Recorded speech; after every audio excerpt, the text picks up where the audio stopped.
Absolutely. We want to welcome everybody today. We want to thank you guys for being patient with us as we regroup the Health Equity Super NRT. As you can see, we do have a new face joining us today as co-facilitator, and I'm so excited to be bringing in Zeal, Joyce, Dixon, Ramiro, all those wonderful names because he is a wonderful person. So excited that we have just another energetic, passionate person to take over from Makbuba, who is still involved. She may not be on this call, but she is still involved and she's doing big and amazing things here through Open and Encompass as well. So just to move forward and get us started, because we really want to just have an open discussion today and kind of catch everyone up to where we are. So as we continue to move forward on the next slide, we kind of look at health equity supersedes the considerations of you and me. It's the ability to tackle disparities widely and innovatively. And I thought this was a good slide. I thought this was a good quote. And I don't know who Shania Taylor is. But as I looked it up, I said she's on point with what our thoughts are around this whole health equity, super NRT, what it means as we continue to develop it, because it is new. It's not the health equity work group of old. And that was one of the things that we talked about a lot. We took some time away. You can go to the next slide. We took some time away just to regroup and make sure that we were on the right footing. And so hopefully you guys have taken a look at our agenda and our plan of discussion today. So we really want to dig back into understanding the super NRT and setting what that means and defining it and making sure that we remain on the same path or a better path, and really look at our purpose statement and make sure it still fits to what we've talked about and developed over the past year, that role of integration, education, and accountability, how it shows up. Get some agreements on how we will continue to assess accountability, both internally and externally, and just share some understandings of our next steps. And bigger than anything there, we really, really, really, really want to bear down on setting some priorities for this year. I want to reground us in our group norms and just know that we continue to have those norms and that they are where they set us at. The next slide, where they set us, and I'm looking at a different screen, so I may be talking and moving forward. But those group norms. And so just to remind everyone that we will always target to start on time. Through all of our conversations, we want to make sure that we're holding dignity and respect of one another. There's no hidden agendas here. Whatever you need, whatever you want, let's get it out. Let's be transparent about what our goals are so that we can all meet and attain those goals together around health equity. So within the network as well as within the organizations that we serve, we always want to be genuine. I think that goes to the respect and it goes to the transparency and all of that. Listen to understand. We want to be present. We know that we have many competing priorities, but while we're in this space, we want to make sure that we're present for this space and this conversation. And just the rest of them, humility, committing. If you commit to doing something, please do it. We cannot and can't be successful just myself and Zeal, but this is a collaborative effort, most definitely. We want to make sure we're respecting the time, so we will start on time, we will end on time. And we want to make sure that all of us hold ourselves and each other accountable for the commitments that we make to ourselves as well as one another and as well as the network as a whole. So as we kind of think through a little bit and we go into 2021, I just want to kind of regroup and get everyone to kind of think about a lot of what we did in 2021, and I'll say the end of 2020, and then go to the next slide.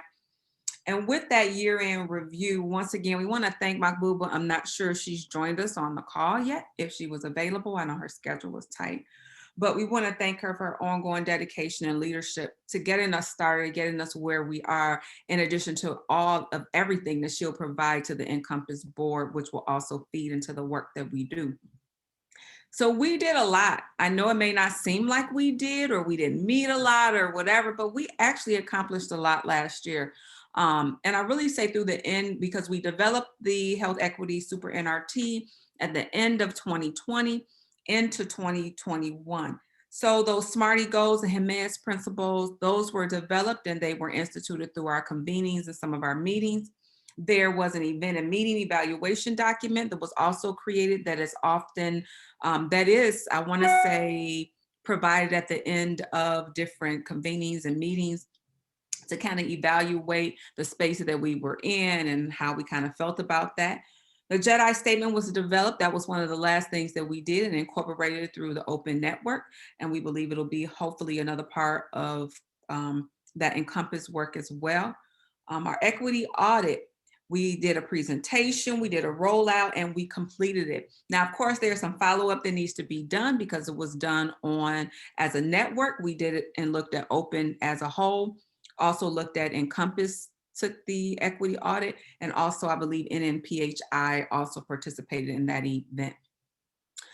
We engaged in development of this NRT itself, ensuring that equity was represented throughout open. And so when we mentioned throughout open, we wanted to make sure that it was internally fed throughout all of the NRTs, all of the leadership teams, and as well as the external, meaning Encompass Solutions as well. And so we really kind of also put together our purpose statement and all of that and the role that the subgroups would play. We developed those subgroups so that integration, education, and accountability all came to fruition in 2021. So we did quite a lot. There's always multiple things, and we want to continue to build on that and kind of look at what our next steps are. So I don't know, we have the Jedi Statement next. Just want to remind everyone that this Jedi Statement really looks at who we are and how we value justice, equity, diversity, and inclusion. There's many equity and inclusion statements, but we were very concise. We were very specific about this one, and this was a huge activity. I don't know if Zil wanted to add anything extra to this or anyone that actually participated in that as well. Thanks, Christy. I really would just wanted us to take a stop moment on this because a large part of what we did last year was trying to find some sort of footing for ourselves. And I thought this was a great example of that, us taking a lot of the different opinions and perspectives of all the different groups that are here and coming together to create this Jedi Statement. And is a lot more expansive and extensive than a lot of other equity-based, statements that I've seen because, it includes justice, diversity, and inclusion. So I just wanted to thank you all for your work on this and to kind of just give a second to look it over once again to view what we're viewing as optimal oral health, justice, equity, diversity, and inclusion. To a brief stop there. Any comments or thoughts from anyone on the Jedi Statement? How it's been used maybe in some of your activities and things of the sort, maybe in maybe within Encompass or anything from the team, from the open team or the Encompass staff. Is this statement is for the public, correct? Not just our professionals or our oral health professionals, right? It's for Right, Patty. Yep. You got it. And so I'm wondering about the micro and macro levels at the bottom, if people will understand those terms.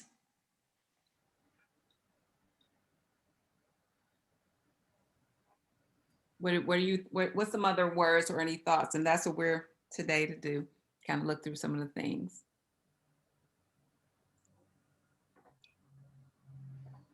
What are your thoughts? I mean, because it gears something, it kind of jars something for you. So what were you thinking around that? Oh, just wondering, if that's a term that means something to us, but may not mean, maybe confusing to some, I think.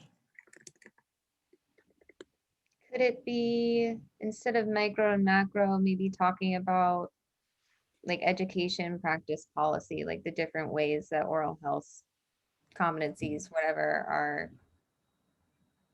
or there are different levels at which members of open are participating in oral health in some capacity.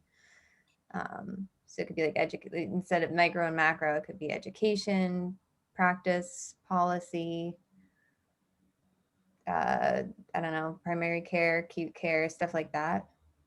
Is that better?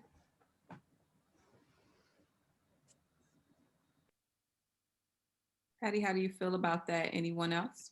I'm very open. We're taking notes, so we'll be able to bring this back, make some decisions. Hey, Don. Hi, and I guess you get a point. You said you were very open. So I see Patty, I think it's a great point, and I wonder if we don't make it, I think what this means, and say at the local, state, regional, and national levels. I mean, it sort of is a different way of saying levels of the blade, but I think then we're a little bit internal in our language. So I just wonder if maybe we could just say it as it is. It's at the local, state, regional, and national level. So it's just a thought. I agree. I think that's clearer. Okay. I also, with this Jedi statement, appreciate that it calls out that we're action oriented in this, right? That we know that we're not going to get it perfect every time, but we're in the practice. And the final paragraph, like it says this is a process that requires continual reflection, which I think needs to be baked into everything that we do, right? Like all convenings, all events that we pull people in. Like just like starting this meeting off with the group norms, right? And it's like, it's about the culture, right? This is what we value and we are aligned around what we're working towards, and having that reflection and kind of framing all of our activities and having folks walk through the the process of that reflection, I think would do wonders for this network and keeping people, on track. I think that's one of my favorite parts of the statement too, Francis, the idea that we're not going to necessarily get it right each time. It's not about being perfect, but it's about trying. I just think that's such an important statement. If I could go back to Patty's concern about micro and macro, those terms also meant something different to me when I heard them, as in microaggressions and macroaggressions. In terms of individual versus group norms, and looking at what I do personally as an individual as opposed to what I do in conjunction with the network. So there are a lot of ways to interpret micro and macro, and I'm not sure if we all don't have a slightly different take on what that means. And I don't know if that's where you put a little asterisk and then list some of those ways or something in the either in the paragraph or below it. But I do think we need to be looking at all the different areas where equity can show up, from the things we say and do to the policies that we support.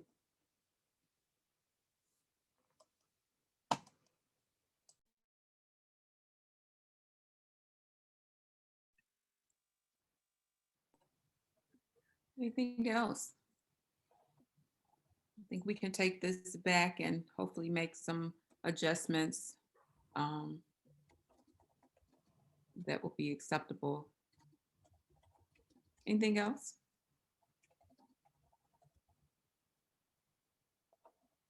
All right.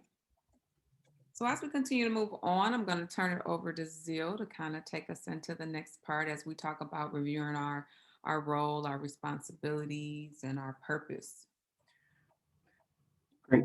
Thanks, Christy. And I want to thank you all for those comments on the Jedi statement, as another important factors of us kind of refining certain parts and going into this new year. Let me take a step back. Hello, everyone. I am Zil. For those of you who do not know me, I've been a part of this group for the better part of about 8-9 months for most of last year. I'm really fortunate and happy to be working with the folks here at Open. My permanent position is with the National Rural Health Association, and I'm the program services coordinator there.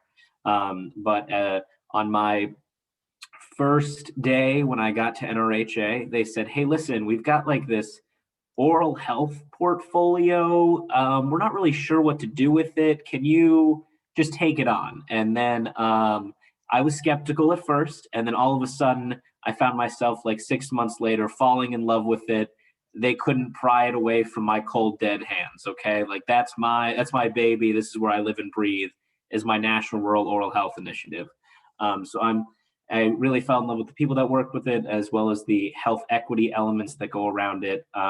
So if you ever want to talk about oral health or rural health or health equity, you know where to find me. My email is listed in the group. So anyway, that's a little bit about my background of where I come from, this position of rural health. And, last but not least, I was born and raised in Las Vegas, Nevada.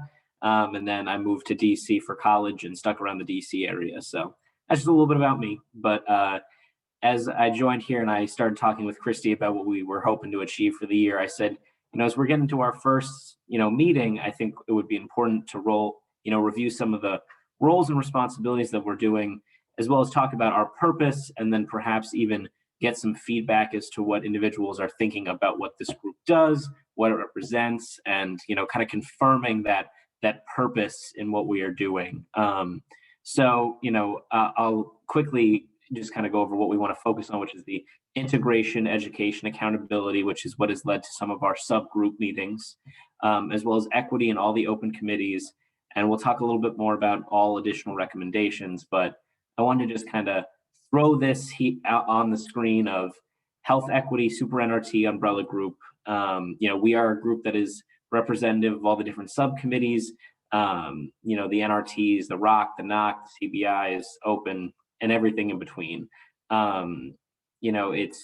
It's a committee that falls under that advancing network. We want to bring support and development to all the different groups, as well as, have representative ideas from the leadership of all of the different open subgroups, and giving feedback to those decision-making bodies. And then we also, while we're doing that, we want to, functionally help provide those activities and identify ways of integration and education and accountability that can help further health equity within these groups. But I can remember when I first came into this group, I was very confused as to what exactly that meant, what it did.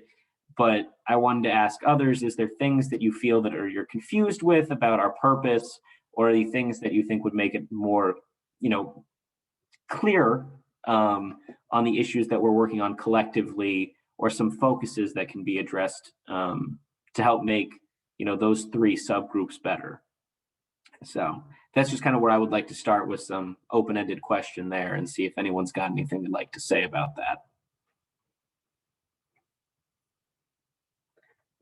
And if not, that means we're doing a good job. So, I'll take it.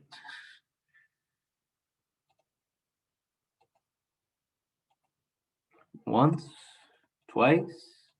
Bueller? Okay, Christy, we did it. We're good. All right.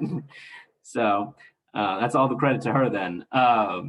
But all right, well, that's good. So I'm glad that we could recap that, as well as take a moment to move on to the end of what was 2021 goals, which I'll turn over to Christy to kind of do those recap of what our 2021 goals are. And then we'll move into a group discussion of what we think a good 2022 goals will be for us for the coming year. So some of the things that we worked on, once again, one of the big parts to me of developing, and remember, we're still kind of in that development stage being very flexible, is those three subgroups of education, accountability, and integration. And so once those subgroups kind of met into subcommittees at each meeting, there were some pieces that they all worked on. And some things that they saw fit were some of the goals, including, through education, they talked about creating a library of best practices and book clubs and podcasts and resources and blogs, and continuing to build on the take 20s and 30s, how we impact convenings and making sure that presence is there, and the health equity toolkit. And I believe the curriculum is up under the education as well, the health equity curriculum. Accountability was very important because we always wanted to check back to make sure we were doing what we said we were doing. And part of that was developing the health equity checklist that we talked about, those survey evaluations, enlisting the SMARTY goals and the HMAS principles, and being able to use those as well. And then integrations, their main topics were that intentional engagement of members and formal leaders. What did that look like? Making sure the messaging that is created around health equity is implemented and is just seamlessly navigated into the meetings, into the sessions, into the convenings, into the work, and that work also is not just into the formal leaders, but to network members and also their organizations. Also integrating to make sure that it goes back to that purpose and the function of verifying and encouraging cross NRT representation so that there's multiple NRT represented along with all the other leadership. We kind of did a little bit of work around the funding and strategic partnerships. There were some pieces there, and how we best use data and other outcome measurements as we develop different avenues. And all of this information for you guys is located on Open Communities, and I hope I'm saying that right, Francis. It's on Open Communities. There's you can go back and read all the former meeting minutes that were things that were created from the subcommittees, all of the breakdowns, those that were present at the subcommittees, everything is there and documented. So with this in mind, we're going to keep that ideal and we are going to stay steadfast with that education, accountability, and integration. What we want to be able to do now is move into this next part of how do we build on that? How are we going to set some, or what will those solid goals for 2022 look like? And making sure they're attainable for us, making sure we're following the SMARTY process, but making sure they're attainable and they're realistic. We don't have to be so pie in the sky, but really what is it that we're doing that we can enhance and do well? And so with that, we do have some ideas and some thoughts that we want to move into. Zil? Yep, I think that's a great summary of that. So as me and Christy talked about moving into the goals for 2022, we want this to be more of a discussion rather than us just kind of saying, this is what we're doing. These are the actions we're taking. So some of the ideas that have come out of this is that from just me and Christy talking with some of the open staff, as well as some other folks, is that, doing some more member recruitment, looking to do some more formal leadership and network, retention, setting some goals, some member engagement goals, and making those more tangible. Looking into the education, doing some more take 20s, encouraging the network to use some of the open tools, even perhaps, doing a larger health equity workshop that we could involve not just members of this group, but members from all the different subgroups, and even members from your respective organizations. They don't have to be your rocks and your knocks. They could just be the people from whom you work closely with and involvement in that. We also had some, evaluating the equity throughout the network, trying to figure out what maybe a survey, some sort of different discussions or focus groups that could be worked as to why people think equity is more or less important. So, these are just sort of these are the kind of like the pie in the sky. And so now we want to hear from you all what you think would be realistic goals that we could develop throughout 2022. What goals can we offer, to lead as we move forward? And these are just some suggestions and some references on the screen, but me and Christy will be taking some notes. And so have at it. What do you all think are some good goals for 2022? Or do you like some of these, etc.?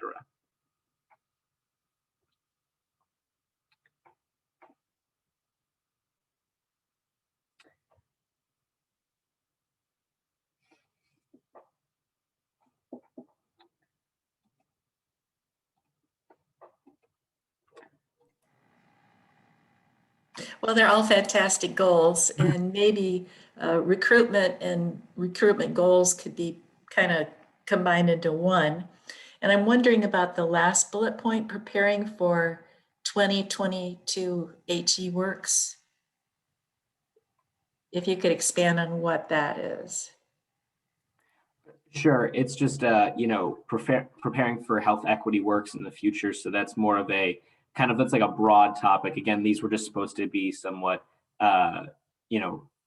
thought provoking in what that could mean. So I've seen some individuals who have talked about certain curriculums individuals talked about, focus groups on health equity.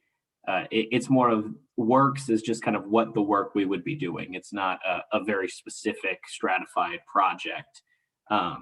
That's kind of what it was implying there. Kind of keeping your eye on the future as well. As we're working this year, we're also looking at, the future, what's ahead. Yeah.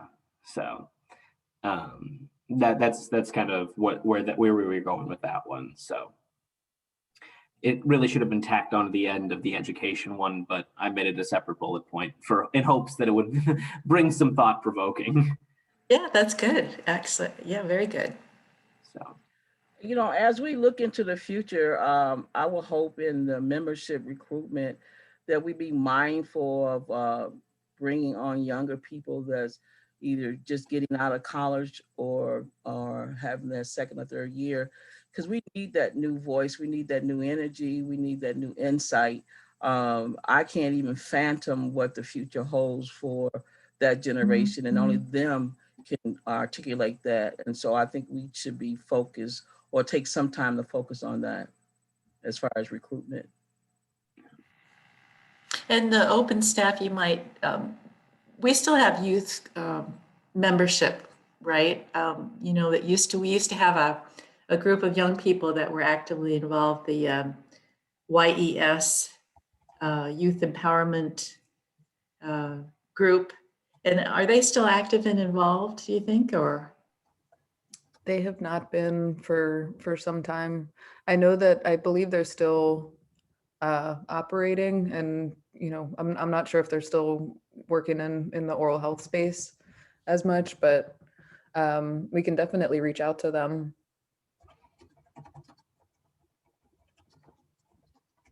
There was a time when they were very, very excited about, and that when we had our in-person meetings, the group of young people would be there, and it was just so encouraging to see them excited about what they could do.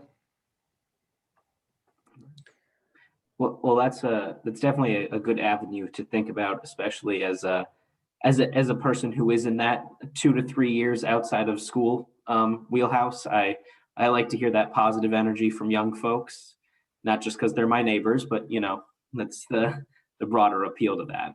And I think that's a good recruitment goal as well. Is when you get them in and excited young, hopefully they stay for a long while. So thank you for those comments. Anyone else?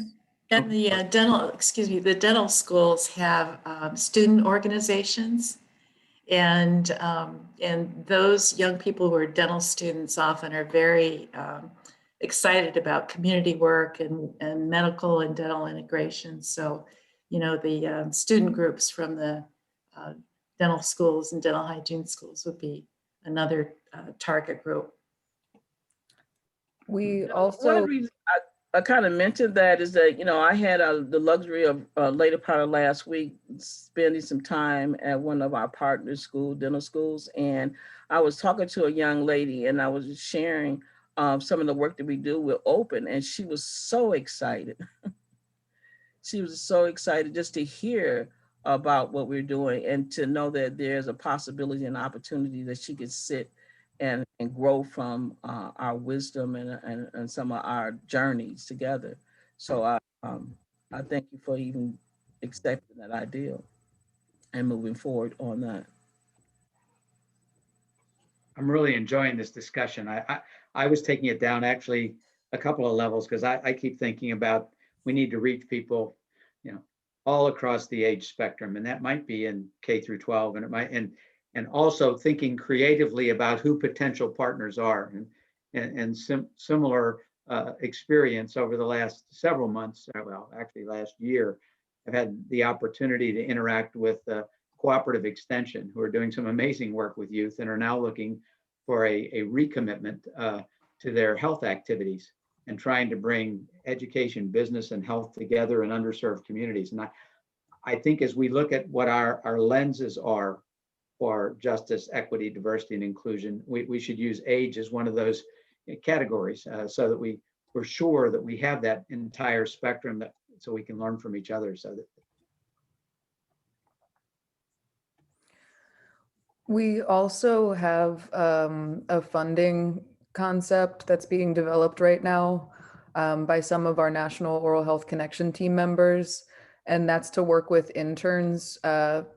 Both like there's kind of two programs. So one track is any existing interns that are at organizations already, that we would have some kind of educational component to train these interns in what it means to work for oral health equity and kind of everything that we're about, so that they have like that base level of knowledge. But then also I think that there's some host organizations that if we have interns, for them to work on specific outcomes.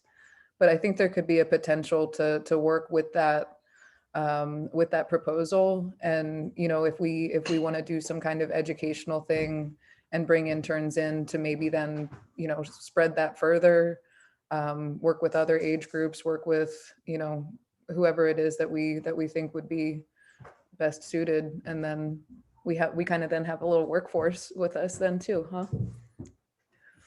And I'll bounce off of that just to say that workforce is one of the big focuses of what I do. And so even looking at some of like the pipelines and different things, hopefully both young folks and older folks can come together to talk about those sort of pathways that they've been on, to talk about how they got into the oral space, how they got into these different health equity fields, and kind of being a facilitator of conversations between those two groups. So I think that would be an excellent conversation to have, especially if we have folks that are intern level working with folks who have been in the field for 20 plus years.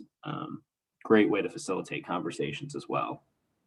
Well, and Zil, to build on that, I think those are also probably the perfect people to help us with how do we message to younger generations. Mm-hmm. If you were counting on me to talk about how to use social media to reach folks, we'd be here a long time and I wouldn't have much to share. But I say that because they're closer to the situation. At least what my experience has been over the years is the closer you are to where someone is, the more they can, in some respects, relate to it. Not that they don't respect someone who's been at it for 20 or 30 or 40 years, but it's like, oh, just 4 years ago, I was where you were. So I think it's a win-win for us. And I'm seeing more and more where people are doing mentoring pairs, where someone who's fairly new is linked with someone who's more seasoned, I guess is the most polite term I've heard used over time, and they learn from each other. That's a good one. There's a question in the chat that says, what does Open have to offer students / the youth? How would being a part of the Open Network benefit this group? That's an excellent question. Does anyone on the staff want to take a little shot at that? Or I only ask simply because I'm thinking about in terms of recruitment, and I work at NYU. I'm connected with I'm at the nursing college, but I'm connected with the dental school.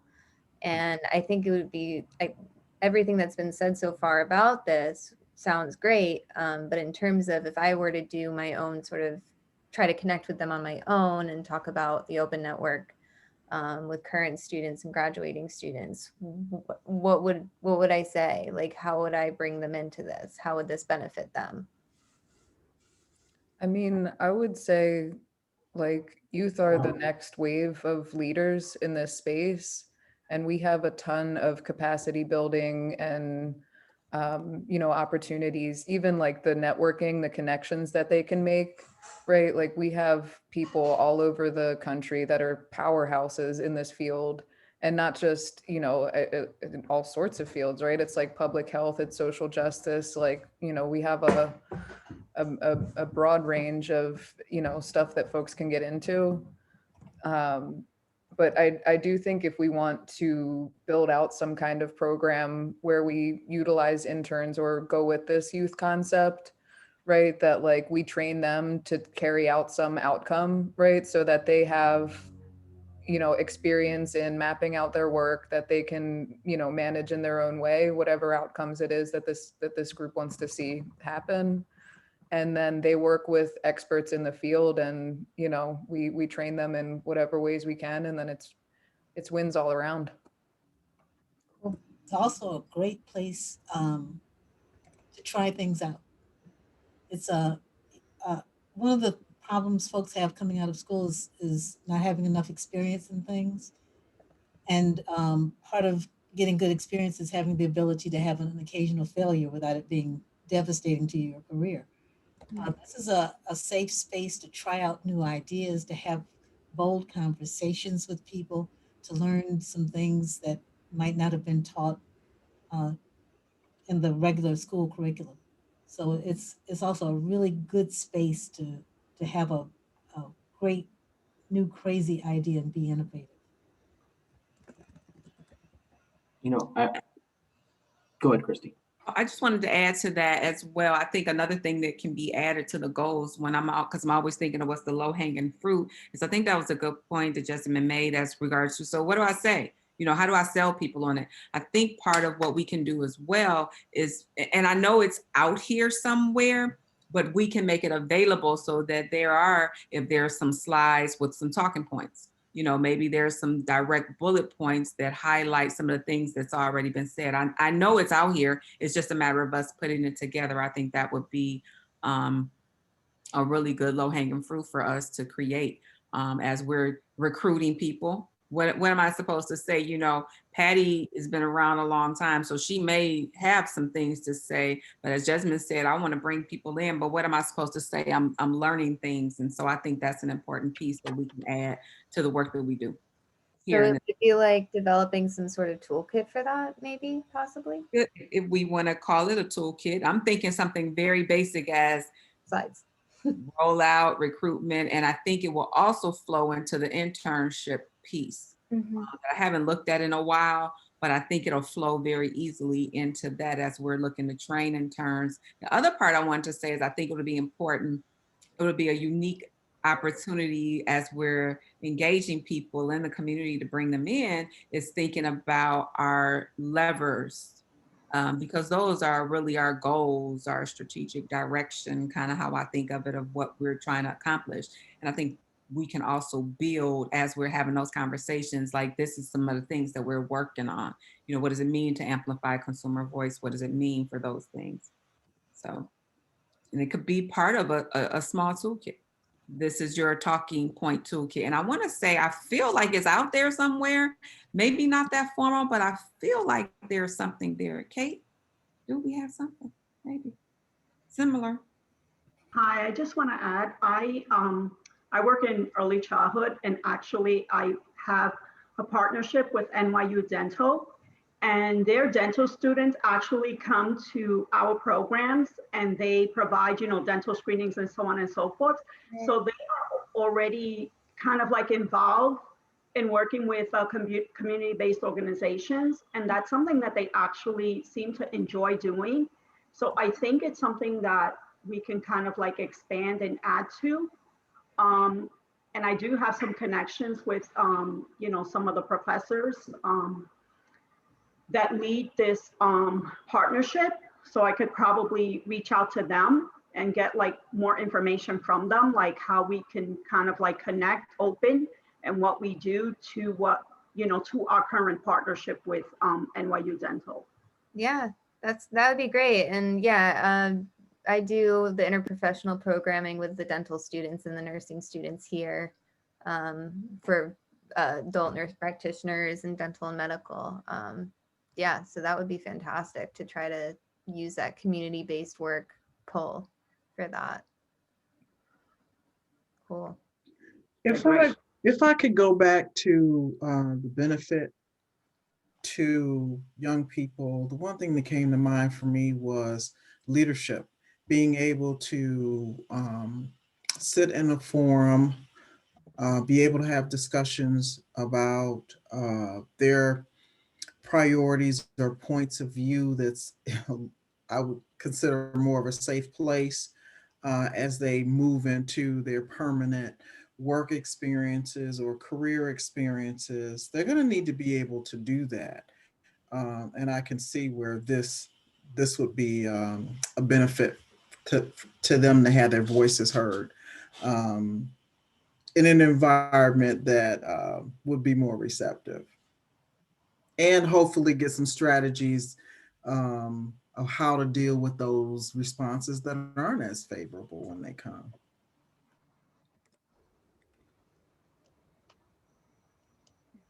If I could go It looks back, like in the chat that we're getting some, I think you're right. There's a lot that's there. Um, I'm one that maybe thinks that toolkits are being overused as a term.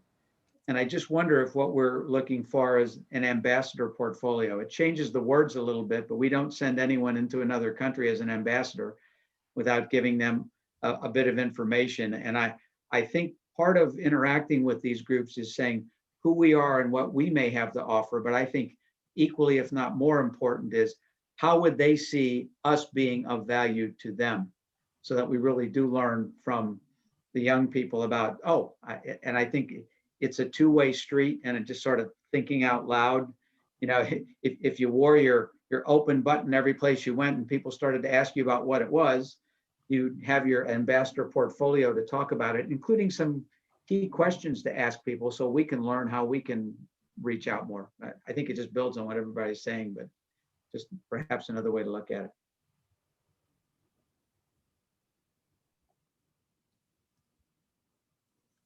going back to the goals, I was just wondering if we wanted to include something in there that talked directly to the levers and how we would interact with levers or lever leads and incorporating health equity as part of that work.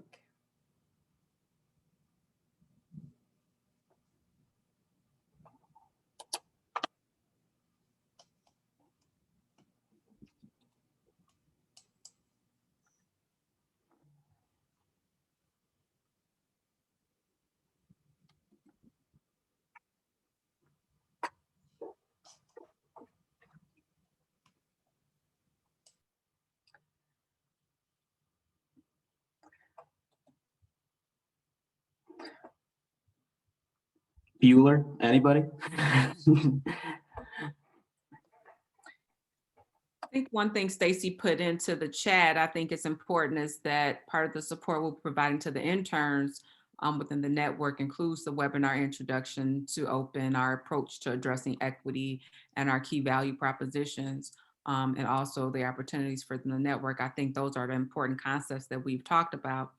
And I think it's something that we could continue to raise up here. And so thinking about, and it goes into, to me, a little bit, which we'll talk about in a little while, is how this all supports the health equity curriculum. And I hope I'm saying that right. And kind of thinking through it that way. But it looks like we have a document, the ambassador portfolio, the new name that Don came up with. He gets $1 million for that. But I think that we can begin to think of how we want to use it. When we look at that more deeply, you know, is it as clear as it needs to be? You know, Jasmine, if you're looking at that, is it something that you can pull out really quick, or there's some things that maybe we have a more simplified version? I think those are things that we need to think about as well.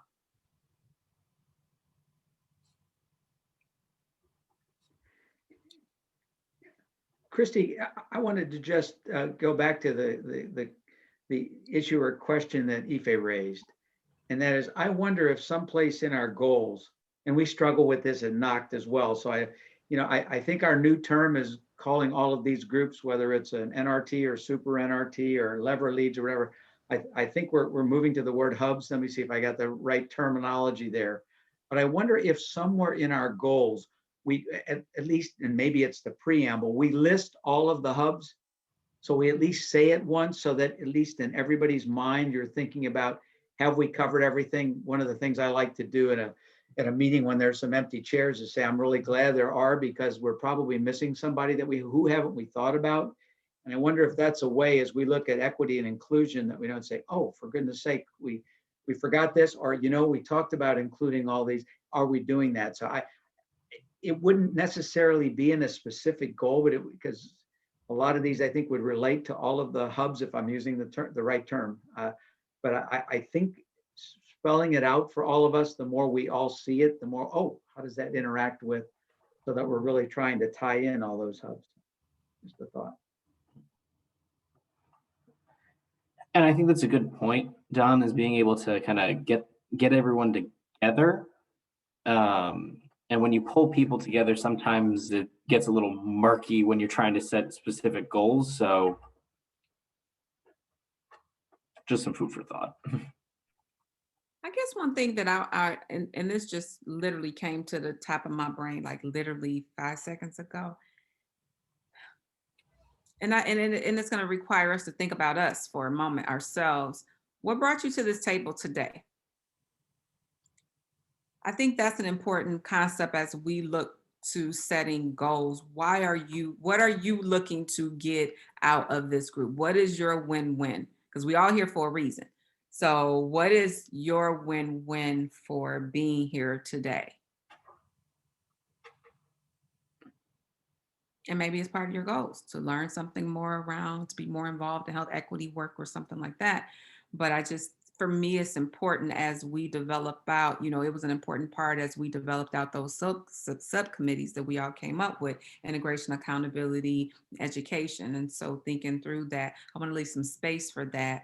Why are you here today? What made you come back for this work?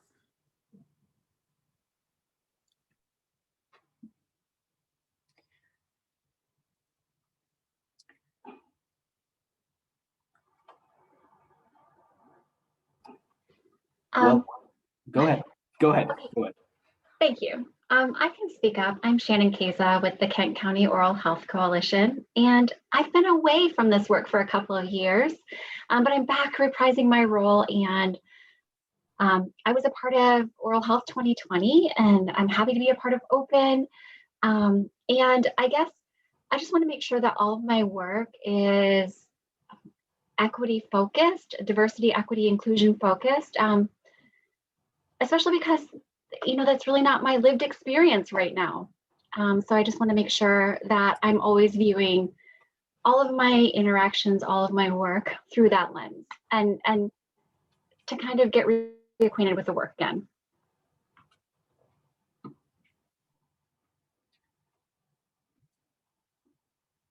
And that's great to hear. See, we love people coming back because, you get new lived experiences and you bring a new perspective to the table. That's wonderful. So welcome back. Just as we kind of round the 2:50 p.m. Eastern mark here, I just want to make sure we leave some space here to anyone else who wants to answer this question. And then we'll bring it back to just overall goals for the year. I'll put in my perspective why I came back was not just because Christy and Francis approached me to come back, but rather it's the validity of the work that we're doing.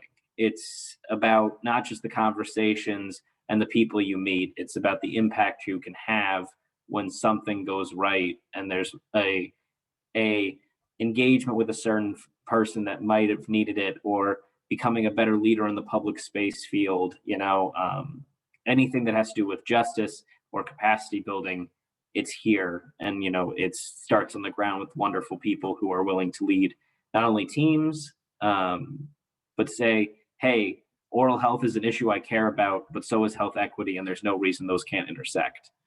So. I just want to say, I think it's important and I brought that question up because I think it's important as we move into different spaces.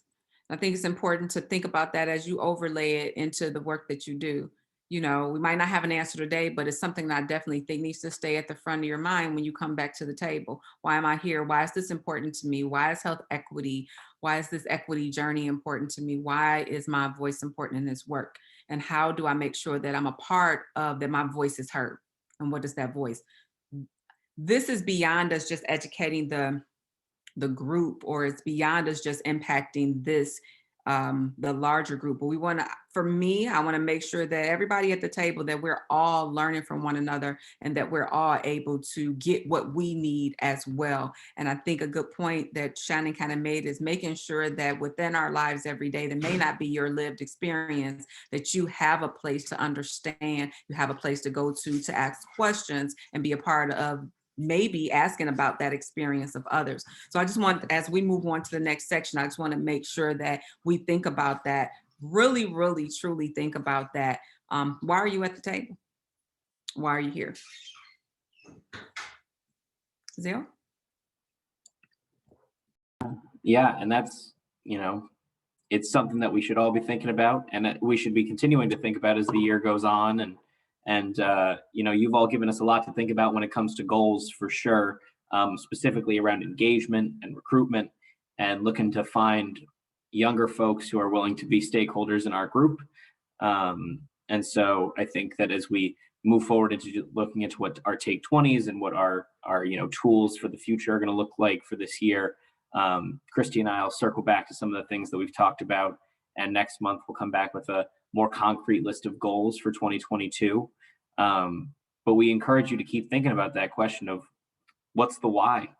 What's the why are you here? Not just what's the why of what we're doing with this group. So that's going to pretty much wrap up the goals discussion for 2022. And we're going to move into a transitional point of updates. But Jill, I just wanted to, I had my hand up because I can't figure out where there's a hand on this one. I usually end up clapping, which is fine too, I suppose. Yeah. One thing I would challenge us to think about with regard to goals is, we get sort of is looking at the feedback loop for any meetings that we have. There's frequently an evaluation at the end. One of the things we're starting to do at NAC is to, at the end of a meeting, set aside a couple of minutes for people to say, how well did we do with regard to a focus on justice, equity, diversity, and inclusion at this meeting? And if we don't do that, and that's an option, if we do get the survey about doing it, giving feedback to the people that were in that group to say, here's how your peers and you evaluated how this meeting worked out. I think it's just an opportunity to learn that we might want to figure out how we add it to evaluating how we do in that area. Yeah, that's a great idea, and it's definitely something to think about for feedback, especially. Keeping us honest, keeping us on task and on purpose, as well as thinking about how well we did. So I like that. That's a good idea. And then thank you, Francis, for putting in our standard meeting evaluation survey in the chat. And I know we get it. I just have never seen anything fed back that says this is what the group thought after the last meeting. Okay, so then we can definitely start incorporating that. We've been less than consistent in its use, but we can definitely work to making that a more consistent things within these meetings, for sure. Chalking it up to 2022 goals, putting it on the goals list for this year. So, all right, well, I'm gonna just pivot us off of goals because I know we got to wrap this up. You guys don't want to take any more of your time. So does anyone have any staff updates for us?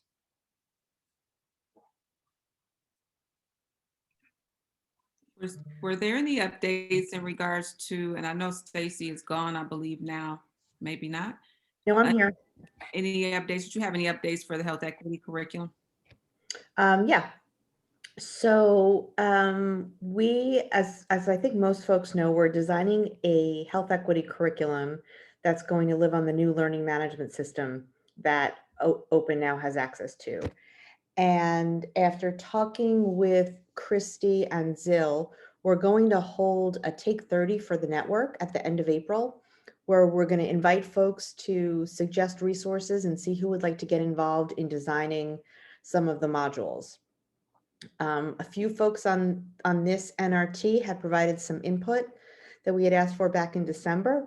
We're looking for a good deal more, so we want to do some crowdsourcing with the full network at this point. So stay tuned on that front. And we can say that it will be on April 26th. That is the date. Yep. That it will be on. Yep, thank you. So we've also onboarded all of Open's formal leaders, and we are trying to get very clear and concise about the language that we use. We've talked about the infrastructure before, but that confuses people. But so the formal leaders are those that are in the National Oral Health Connection Team, which is the NOCT, the Regional Oral Health Connection Team, which is the ROCT, Network Response Team leads, and lever team leads. So the lever teams are now, they're our newest hub. So we have those 4 hubs, and then each of the hubs has their own individual teams, just like this is one network response team, but the network response team leads together are that hub, right? So it kind of helps to keep us organized. So the lever leads are now in place. We have 3 for each of the 5 levers in our blueprint, which is our collective action strategy, what we'll be carrying out in the months and years to come. So the levers are, we are going to amplify consumer voices, advance oral health policy, integrate dental and medical, emphasize prevention, and bring care to the people. So they're sorting through all of the different strategies and specific action steps that network members have submitted and refined over the last year and a half of our work together as a network. So those lever leads are picking out, like, from those action steps, what are we going to work to advance, and starting to say, like, this is what we'll take on first. And then, you know, some things will require broader support from the rest of the network to figure out. Some things we'll need to pursue funding for, but they'll start to flesh out a plan for how we operationalize that. A lot of like all of the work around the network of each of the different hubs, you know, really is centering in on what do we do to support members to be able to carry out the work in this blueprint. So everything is aligning there. We also, from the National Oral Health Connection team, the NOCT, they have been kind of shepherding a work plan for the network. So it's you know, kind of like a map for 2022. What do each of the teams need to do to support, you know, to support our work? So there's a couple of things where the health equity super NRT is implicated. One of which is the learning module for the health equity curriculum that we've developed. So finalizing that. And I think also standardizing some of our processes. I don't know if this is way too many words, but this is just everything that I can think to update you guys on. So of course, you know, I'll also have this written out for you, and we'll continue to talk about it as the year comes. But that's everything from my brain to you all. And was there anything else that I missed that you guys may have heard about? I think you've got, from what we've heard from you, Francis, you got it all. I hope. Alrighty. Well, then I know we're approaching right here, just at the end, right at the top of the hour. So we'll just go over real quick. Last 2 things. Is there any subcommittee updates? I know this is kind of, as we've been taking a break, I didn't anticipate there would be any new ones here, but anyone like to share any? Alrighty then, we're gonna just do the last next steps, which is our next meeting will be on Tuesday, April 12th at 2 p.m. Eastern. I think that is the correct date. It's the second Tuesday in April. And then the health equity curriculum announcement yet again is going to be on April 26th. And if you see it, hear anyone who would be interested in joining Open, tell them to come on aboard. You know, we're always happy to hear new voices and see everyone's lovely face. So I'm going to go ahead and stop sharing my screen so I can see you all off for the end of the day here. But thank you all for being here, and I'm excited to be a part of this group in a leadership role here. So thanks for having me. Christy, any last thoughts? Thank you, everyone. Thank you, Zia. Nope, I think we'll take this back. We'll get some information to you all, and we'll see you all next month. Thank you, everyone. Thanks Zia. everyone. Good afternoon.